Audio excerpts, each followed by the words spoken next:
Bismillahirrahmanirrahim. What is Qada and Qadr in the Islamic perspective? More than 30 years ago, my ustaz described to us using this type of analogy. A robot scientist created a robot town. He programmed each robot with AI, artificial intelligence. The video and audio from the robot eyes, camera, and ears, mouth, microphone, speakers are displayed in the control room. The town has numerous rooms and street cameras so the scientists can see what daily activities are being done by these AI robots, as they are each programmed to make their own decisions. For each robot, the scientist allowed whatever the robot decides for itself, with the exceptions that he has control buttons, joystick to override any action by a robot. He also has control buttons on every part of the town's infrastructure. Most times the town will run on auto as programmed. However, sometimes he will override the auto mode to make changes. He can choose and reboot any robot, reprogram it with a new set of programming language, etc. Like how he can reprogram the whole town's mechanism. He sends one robot to inform the robots in that town of a set of laws and prohibitions to follow. Some robots will diligently execute those instructions and some will ignore them.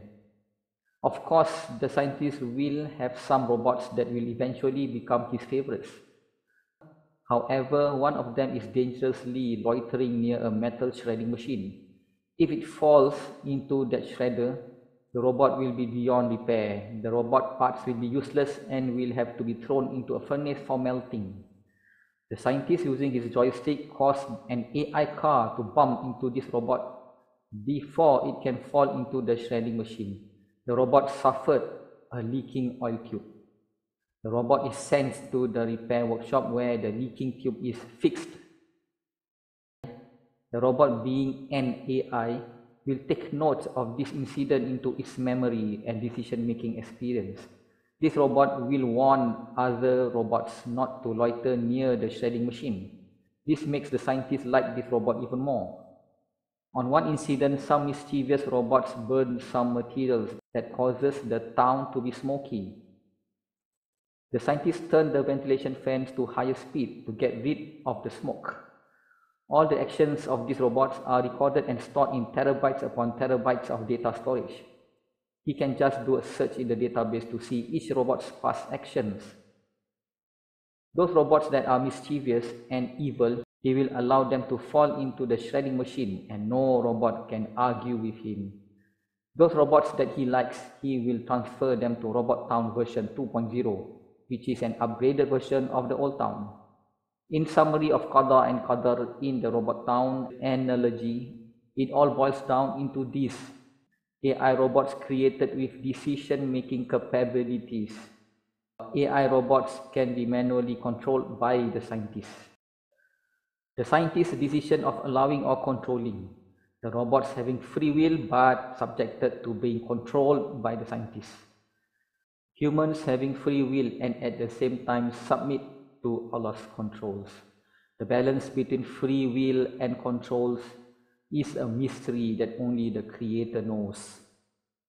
Certain aspects of human life are fixed, pre-programmed by the Creator. Example, when you are born, who are your parents, who are your spouses, who are your children, how much worldly daily provisions you are getting, how long is your stay in this world.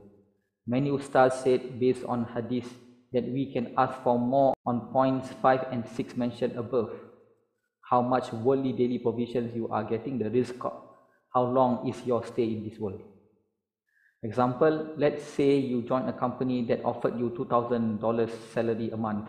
After showing your boss that you are a hard worker and a trustworthy person, you may have the courage to ask your boss for a salary raise more than the $2,000 as fixed by the company initially. But if you are slow and unproductive, you will not have the cheek to ask for a raise. Same thing with our life. If we have worshipped and did many good deeds sincerely for the Master, then we might want to request for more provisions and longer healthy life.